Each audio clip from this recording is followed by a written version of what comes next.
Halo, selamat pagi anak-anakku yang hebat. Assalamualaikum warahmatullahi wabarakatuh. Bagaimana kabarnya pagi hari ini? Alhamdulillah, semoga sehat walafiat dan tetap semangat dalam belajar. Dan jangan lupa untuk selalu berbahagia sebagai ungkapan rasa syukur kita kepada Tuhan Yang Maha Esa. Anak-anakku yang hebat, senang sekali kita dapat berjumpa kembali dalam pembelajaran jarak jauh yang diselenggarakan oleh STN Kesambi Dalam 4, Kecamatan Kesambi, Kota Cirebon. Pada pagi hari ini, saya Ibu Sri Sedianingsih dari STN Kesambi Dalam 4, Kecamatan Kesambi, Kota Cirebon, akan menemani kalian semua, terutama anak-anak kelas 6, untuk belajar pelajaran bahasa Indonesia dengan materi formulir.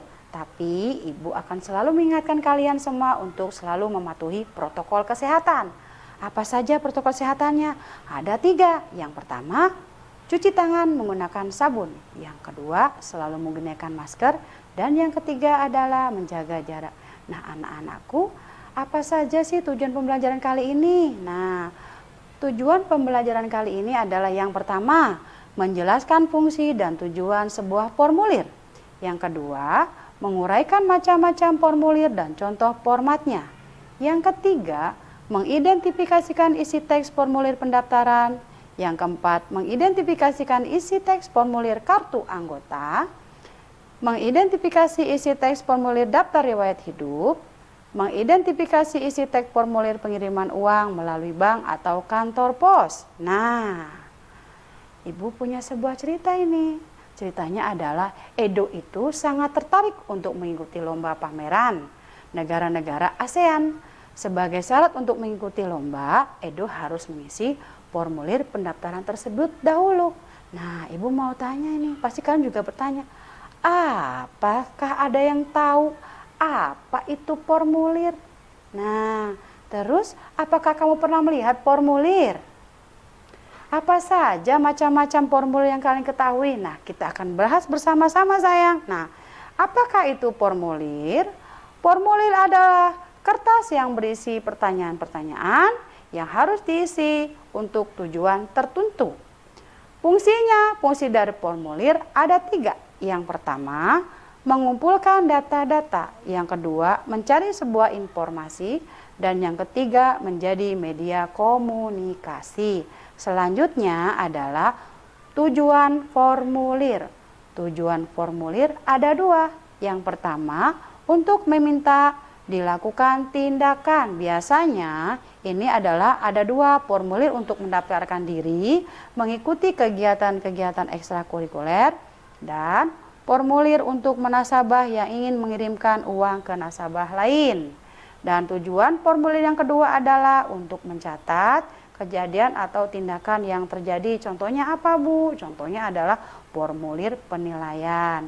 Nah, selanjutnya Ibu punya macam-macam formulir. Apa saja itu? Nah, perhatikan ya sayang ya. Nah, ada formulir pendaftaran. Ada juga formulir kartu keluarga.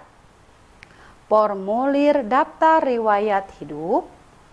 Formulir pengiriman uang melalui bank atau wesel pos. Nah, bagaimana Bu formatnya? Seperti apa formatnya, bentuknya? Nah, Ibu akan memberikan contoh formatnya. Ya, perhatikan ya. Nah, Ibu punya contoh format untuk formulir pendaftaran. Nah, ini yang paling atas ada formulir pendaftaran Lomba Cerdas Cermat ASEAN, itu sebagai judul. Terus ada identitas diri. Nah, identitas diri ini adalah diisi oleh pendaftar. Isinya diantaranya ada nama lengkap, umur, kelas, alamat, kota, kode pos, nomor telepon rumah, nama sekolah, alamat sekolah, nomor telepon sekolah, dan nomor kartu pelajar.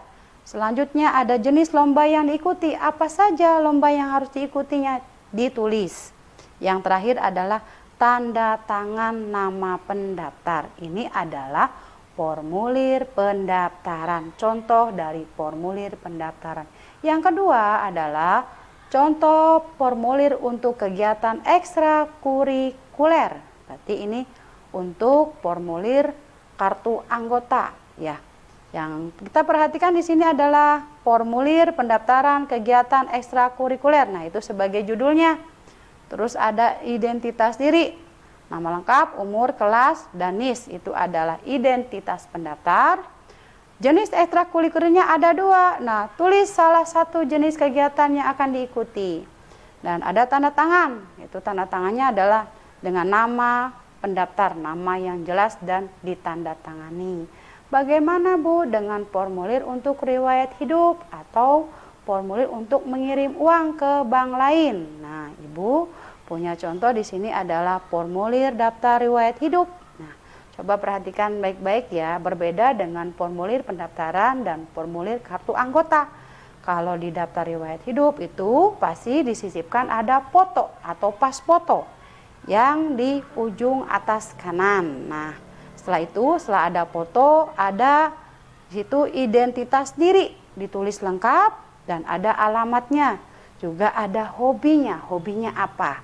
Ini adalah contoh untuk formulir daftar riwayat hidup. Kalau contoh untuk mengirim uang melalui bank, nah perhatikan baik-baik sayang. Nah, ini Ibu punya contohnya ya. Itu kita isi slipnya untuk pengiriman uang melalui bank. Di situ ada cabangnya, cabang apa? Tanggal, bulan, dan tahun. Terus isi nomor rekeningnya, nama pemilik rekening dan cabangnya. Setelah itu dikirimkan kepada siapa? Dan alamat lengkap juga jangan lupa untuk nomor teleponnya. Nah, untuk nominalnya juga ditulis. Nominalnya baik dengan angka maupun dengan terbilang atau tulisannya. Dan keterangan, ada keterangan untuk transfernya.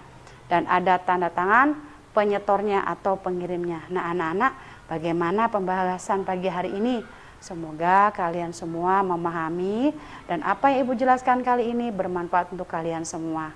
Nah, anak-anakku, sekian dulu pembelajaran Bahasa Indonesia kelas 6 dengan materi formulir. Sampai ketemu pada pembelajaran selanjutnya. Jangan kemana-mana. Wassalamualaikum warahmatullahi wabarakatuh.